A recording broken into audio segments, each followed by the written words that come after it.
is this idea of ignoring what the senses tell us, because we go through our days, we go through our life, and we pay attention to what we see and what we touch and what we feel and what we smell, and that becomes our reality, and we think that that's the only reality that there is. If I can touch it, if I can see it, if I can grab a hold of it, I can smell it, then that makes it real. And if I can't, then it's unreal.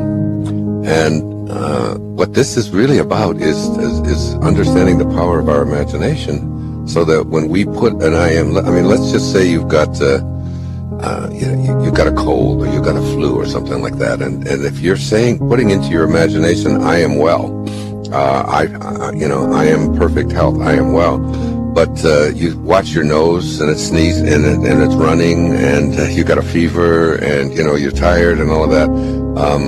The concept of being able to say I am well and living from that place in your imagination, it's so foreign to us, because we're just so convinced that what our senses tell us is the only reality that there is.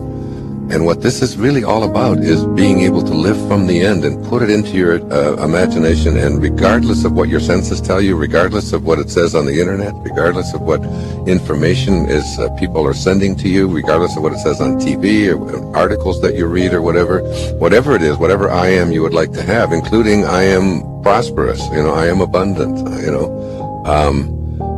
and you look at your bank book and you say there's nothing in it, and, and I've got bills, and how can I go around saying I am prosperous when these are all it's being able to place into your imagination that I am realizing that the words I am really are the name of God, and to say I am prosperous rather than I will be, because to say I will be prosperous or I will be healthy means to say that I don't have that now, and I don't, and it's something that maybe will come in the future.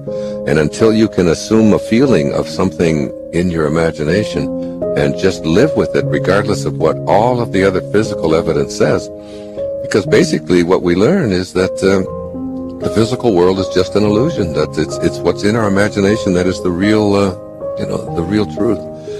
And that's just such a hard one for all of us, including me. It really is. Yeah, but I've been practicing it, and I've done it so many times in my life.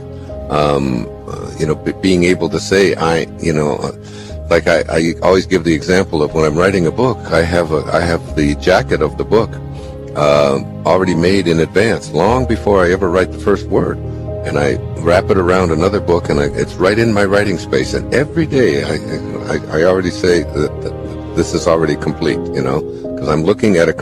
So all I have to do now is just allow it to all flow through me, and that's getting into that place of allowing and beginning to forget about what the physical world is, what all of your past experience has told you, what your whole history has told you, letting go of all of that, and be able to say, I am well, I am happy, I am content.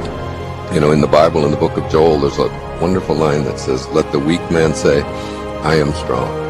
And being able to say it and feel it and know it, and then you begin to align with the universal force that brings it into being. So it's the power of our thoughts and the power of our imagination that I really want to have people begin to see what they can do with it. There are two kinds of attention, according to Neville: subjective attention and objective attention. Subjective attention is different from objective attention. You want to use subjective attention, not objective attention. Neville says there's an enormous difference between attention directed objectively and attention directed subjectively. And the capacity to change your future depends on the latter. Whatever you have placed into your imagination, you always go to your reality and call that which does not exist as if it did. I am, and I have a rule about it. It's don't complain and don't explain. You don't have to explain what you have placed into your imagination. It is totally yours. One of my great teachers in my life in my early doctoral years was Dr. Abraham Maslow. He said, become independent of the good opinion of other people. Trust yourself. subjective attentions, you, and only you, capital Y-O-U, are the subject that impacts the burning desire in your imagination.